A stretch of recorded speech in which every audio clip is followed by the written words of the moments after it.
Olá, eu me chamo Thaís Santimula e hoje eu vou apresentar meu trabalho sobre produção de água de reuso industrial, um estudo de casos do Aquapolo no município de São Paulo. Esse trabalho foi realizado por mim e pela professora doutora Kali Laguna Show. Introduzindo um pouco o tema, gostaria de falar sobre os impactos dos recursos hídricos em eventos extremos. Então, tanto eventos de inundações ou eventos como escassez hídrica, eles têm diversos impactos na população e também diversos impactos em diversos setores da sociedade. Tendo isso em vista, eu gostaria de falar sobre a crise hídrica de 2014, que ocorreu na região metropolitana de São Paulo. Essa crise hídrica foi responsável por afetar o abastecimento de água de aproximadamente metade da população da região metropolitana de São Paulo. E, em contraste com isso, trouxe os dados do último censo, que mostram que a região metropolitana de São Paulo conta com uma densidade populacional de aproximadamente 7.500 habitantes por quilômetro quadrado. Esses dados, eles mostram uma discrepância entre disponibilidade hídrica e demanda, o que gera uma demanda por soluções inovadoras em relação a esse tema. Além disso, os principais setores que competem pela alocação hídrica atualmente são os setores de geração de energia, irrigação, indústria e demanda doméstica. Como uma alternativa a esse tipo de problema, surgiu o Aquapolo, que é uma estação de tratamento de águas residuais e que produz água de reuso para as indústrias. Além disso, também é importante mencionar que a água de reuso ela enfrenta diversos desafios atualmente, entre eles a aceitação pública, principalmente para uso humano ou uso agrícola. Então, a água de reuso industrial acaba sendo uma solução mais viável no momento. Outro ponto importante a ser mencionado são os entraves legislativos. Então, a água de reuso não possui nenhuma legislação no Brasil atualmente, apenas normas e resoluções, mas essas normas e resoluções, elas não têm a mesma força que uma lei, e elas carecem também de fiscalização, portanto, elas não são suficientes. Falando sobre os objetivos do trabalho, esse trabalho tem como objetivo apresentar uma análise da produção da água de reuso industrial para fins não potáveis, através do estudo de caso do empreendimento para a produção de água de reuso, o Aquapolo, localizado no município de São Paulo. A metodologia empregada no trabalho foi o estudo de caso, que é uma pesquisa de natureza qualitativa. E para a elaboração desse estudo de caso, foram realizados alguns passos. O primeiro passo consistiu numa estruturação conceitual e teórica. Essa estruturação conceitual e teórica, ela se deu por meio de levantamentos bibliográficos sobre o tema. Já o segundo passo consiste no planejamento do caso. Esse planejamento foi realizado por meio da seleção da unidade de estudo, que é o Aquapolo, e também pelo contato com a empresa. O terceiro passo foi a coleta de dados. Essa coleta de dados, ela foi realizada por meio de um formulário e também por meio de uma visita técnica ao local. E, por fim, o quarto e último passo foi a análise de dados. Então, os dados obtidos, eles foram compilados e analisados, e também foi realizada uma matriz SWOT para uma melhor análise qualitativa dos pontos positivos e negativos do empreendimento. Bom, falando dos resultados em si, e me aprofundando um pouco mais no Aquapolo, o Aquapolo teve o início da sua construção no ano de 2010 e recebe o efluente proveniente da estação de tratamento de esgoto, a ET-ABC, da Sabesp. Ele fica localizado no bairro de Heliópolis, no município de São Paulo, e fica ao lado das instalações da ET-ABC. Então, o Aquapolo ele consegue se aproveitar dessa proximidade para o transporte de efluente. E na figura da direita, a gente consegue observar essa localização das duas plantas. Então, em azul, a gente tem a planta da ET-ABC e em vermelho, a planta do Aquapolo. Por meio da imagem também, a gente consegue observar a diferença de tamanho das duas instalações. Enquanto a planta do Aquapolo conta com uma área de aproximadamente 22 mil metros quadrados, a planta da ET-ABC conta com uma área bem maior de aproximadamente 189 mil metros quadrados. Vou falar agora um pouco sobre o caminho percorrido pelo efluente. Então, esse caminho vai começar na rede urbana, com as cidades de Santo André, São Bernardo, Diadema, São Caetano, Mauá e São Paulo. A rede urbana vai encaminhar o seu efluente de esgoto com uma vazão de aproximadamente 2.000 litros por segundo para a ET-ABC. A ET-ABC vai tratar essa vazão de 2.000 litros por segundo e vai encaminhar parte do efluente de esgoto tratado para o corpo receptor, que é o Ribeirão dos Meninos, e parte para o Aquapolo. Mais especificamente, vão ser encaminhados 470 litros por segundo para o Aquapolo, o que, considerando as perdas do processo de tratamento, uma vazão de 400 litros por segundo vai ser encaminhada para o consumidor final, que são as indústrias. Por meio desse esquema, a gente consegue observar o papel do Aquapolo na redução da vazão de efluente de esgoto tratado, que é encaminhada para o corpo receptor.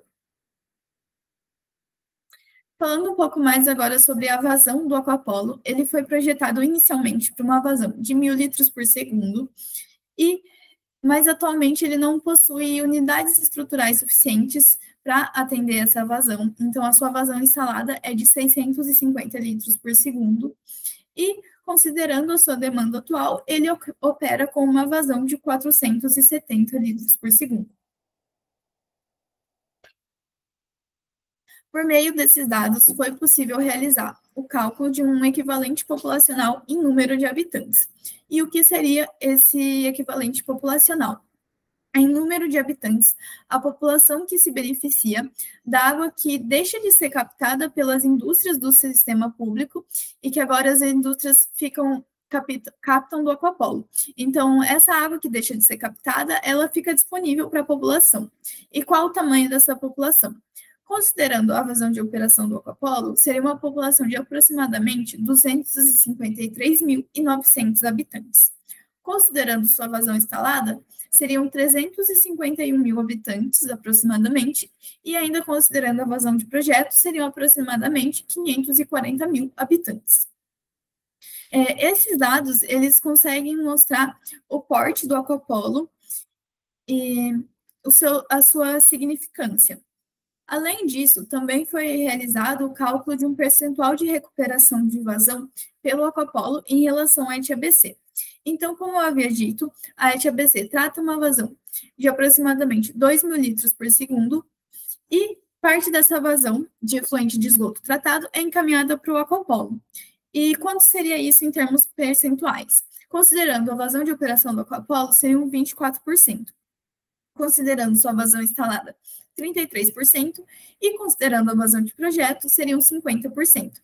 Então, esses dados, eles mostram uma discrepância entre a vazão de operação atual do Aquapolo e a sua vazão de projeto, uma vazão que ele poderia chegar. Bom, falando agora sobre as etapas de tratamento, como eu já havia dito, o efluente de esgoto tratado é proveniente da Sabesp, da ET-ABC, e ele vai entrar no Aquapolo, nesse item 1, em uma estação elevatória de baixa carga. Em seguida, ele é encaminhado para um tratamento preliminar, depois para o TMBR, tanque de reservação, osmose reversa, desinfecção e mistura, e para uma estação elevatória de alta carga, e, por fim, é encaminhado pela adutora para as indústrias. Me aprofundando um pouco mais em cada um desses itens, a gente tem no item 1 a entrada do esgoto tratado no Aquapolo. Então, esse encaminhamento é realizado por meio de gravidade e vai chegar dentro do Aquapolo em uma estação elevatória de baixa carga. Nessa estação elevatória de baixa carga também são monitorados os parâmetros de qualidade do efluente de esgoto tratado e, em seguida, esse efluente é encaminhado para um tratamento preliminar. No tratamento preliminar, ocorre uma microfiltração por meio de filtros discos que vai remover os sólidos maiores que 400 micrômetros. Então, essa microfiltração, ela evita danos às etapas subsequentes, principalmente a bombas e membranas. Em seguida, o efluente vai para o tratamento biológico e membrana submersa de ultrafiltração, que é mais conhecido como TMBR. O TMBR, ele conta com duas etapas. A primeira etapa é uma câmara anóxica, onde ocorre remoção de fósforo e de nitrogênio amoniacal. E a segunda etapa é uma zona aeróbia, onde ocorre ultrafiltração por membranas. Essa ultrafiltração vai remover as partículas que são maiores que 0,05 micrômetros. O próximo item é o tanque de reservação. O tanque de reservação vai receber o efluente proveniente do TMBR e ele acaba fazendo parte do processo de tratamento porque ele é capaz de ajustar a vazão que é destinada à osmose, uma vez que não é todo o efluente que passa pela etapa de osmose reversa.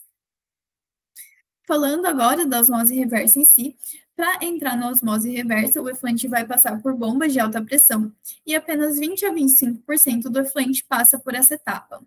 Isso acontece porque a osmose reversa tem uma eficiência muito alta na redução de condutividade. Então, ela consegue reduzir a condutividade de 600 microsiemens por centímetro para apenas 30. E esses 30, eles não são a condutividade final desejada pelas indústrias. Por isso que não é todo efluente que precisa passar por essa etapa. O próximo item é a desinfecção e mistura, também conhecida como blend. A desinfecção é realizada por meio da adição de dióxido de cloro e a mistura ocorre entre o efluente do TMBR e o efluente da osmose reversa para atingir a condutividade final desejada, que é de aproximadamente 500 microsiemens por centímetro. Por fim, a água de reuso é encaminhada para uma estação elevatória de alta carga, que vai encaminhar o efluente tratado por uma adutora de 17 quilômetros por cerca de 8 a 9 horas até os consumidores finais, que são as indústrias. Bom, esse processo ele conta com muita inovação e muita tecnologia, mas ele também apresenta alguns desafios. Entre os desafios observados, a gente tem o alto consumo energético, em que o principal gasto é dado pelas bombas da adutora. A gente tem também manutenção e substituição das membranas. Então, para a manutenção das membranas, a utilização de produtos químicos. E essa utilização de produtos químicos precisa ocorrer de maneira adequada para não haver um impacto ambiental. E outro desafio também é a geração de resíduos sólidos. Então, dentre os resíduos sólidos gerados, a gente tem os filtros cartuchos de microfiltração, já que eles precisam ser trocados periodicamente. A gente também tem metais de carcaça e resíduos de tubulação PVC. Passando agora para as perdas do processo, há aproximadamente 15% de perdas, podendo chegar a até 20%. E as principais etapas que são responsáveis por essas perdas são as etapas de tratamento preliminar, em que ocorre retrolavagem do filtro disco, reator biológico, onde ocorre o descarte de lodo, a microfiltração antes da osmose reversa, onde também ocorre a retrolavagem do filtro disco. Há também o reuso de efluente tratado para limpeza do local do aquapolo, e a principal fonte de perda de volume, que é a osmose reversa, onde há 25% de perda. Então, a cada 4 litros de efluente que é destinado para a osmose reversa, 3 litros são tratados e 1 litro vira perda. Isso se dá por conta da remoção dos sólidos suspensos e de sólidos dissolvidos na osmose reversa. Bom, essas perdas, elas são de aproximadamente 70 litros por segundo, o que totaliza 6.048 metros cúbicos todos os dias. Então, isso pode parecer não ser muito significativo em relação à vazão total tratada, mas é muito significativo do ponto de vista de uma gestão eficiente dos recursos hídricos e precisa ser levado em consideração. Bom, outro ponto analisado foi o sistema de monitoramento da qualidade do efluente. É importante ressaltar que nem todos os parâmetros eles são monitorados com tanta frequência. Os parâmetros monitorados com mais frequência são aqueles que são exigidos pelas indústrias. E por meio desses dados, foi realizada uma comparação, uma tabela comparando o efluente de esgoto tratado, né, de ABC, a água de reuso produzida no Aquapolo, os corpos hídricos de classe 1 e a portaria da potabilidade. Então, por meio dessa tabela, foi possível observar que a água de reuso produzida pelo Aquapolo, ela atinge os níveis exigidos para corpos hídricos de classe 1, para nitrogênio amoniacal, pH e para turbidez, e também atinge os níveis exigidos pela portaria da potabilidade para turbidez, pH e dióxido de cloro. Bom, o que acabou se ressaltando um pouco mais foi a turbidez, em que a água de reuso do Aquapolo tem apenas uma unidade de turbidez, enquanto o exigido para corpos hídricos de classe 1 permite até 40 unidades e a portaria da potabilidade permite até 5 unidades. Mas é importante ressaltar que essa tabela é apenas para fins comparativos e para você enquadrar uma água como potável, por exemplo, é preciso que todos os parâmetros estejam de acordo. Bom, falando agora sobre os consumidores do Aquapolo, os consumidores são as indústrias, ao todo são 9 indústrias atualmente, e a maioria dessas indústrias fica localizada no polo petroquímico de Capuava, que vai receber quase a totalidade da água de reuso. Além disso, 90% do efluente tratado no Aquapolo é destinado a Braskem, ou seja, 90% de toda a água de reuso é destinada a um único cliente, o que acaba sendo prejudicial para o Aquapolo, porque ele fica à mercê das demandas desse único cliente. E, por fim, para finalizar a parte dos resultados, foi realizada uma matriz SWOT para analisar de maneira qualitativa os pontos positivos e negativos do empreendimento. E eu vou citar resumidamente alguns dos pontos que foram mais relevantes. Então, para as forças, a gente tem a redução do lançamento de efluentes no corpo receptor e também uma significativa capacidade de produção. Já para as fraquezas, a gente tem a subutilização da capacidade instalada. Então, mesmo com uma significativa capacidade de produção, ele acaba subutilizando a sua capacidade, ele não atinge todo o seu potencial. Outro ponto negativo dentro das fraquezas são as perdas, já que o Aquapolo tem um índice considerável de perdas durante seu processo. Para as oportunidades, a gente tem iniciativas governamentais, potencial de expansão e redução das perdas. E para as ameaças, falta de legislação, redução da demanda industrial e o que é agravado pela dependência de um único cliente. Para finalizar, para concluir, por meio da análise da matriz SWOT, foram propostas algumas melhorias, levando em consideração principalmente as oportunidades observadas. Então, a primeira proposta de melhoria são as iniciativas governamentais, que podem melhorar a aceitação pública da água de reuso, e também pode ocorrer a criação de legislação sobre o tema.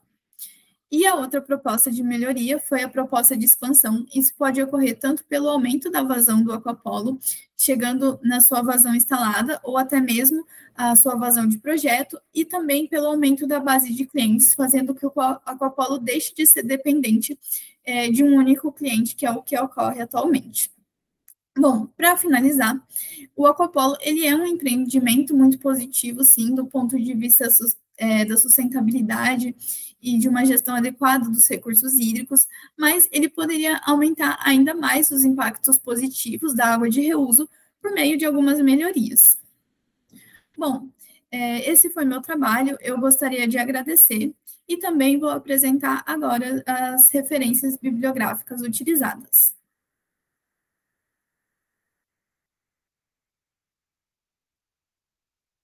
Bom, muito obrigada, então.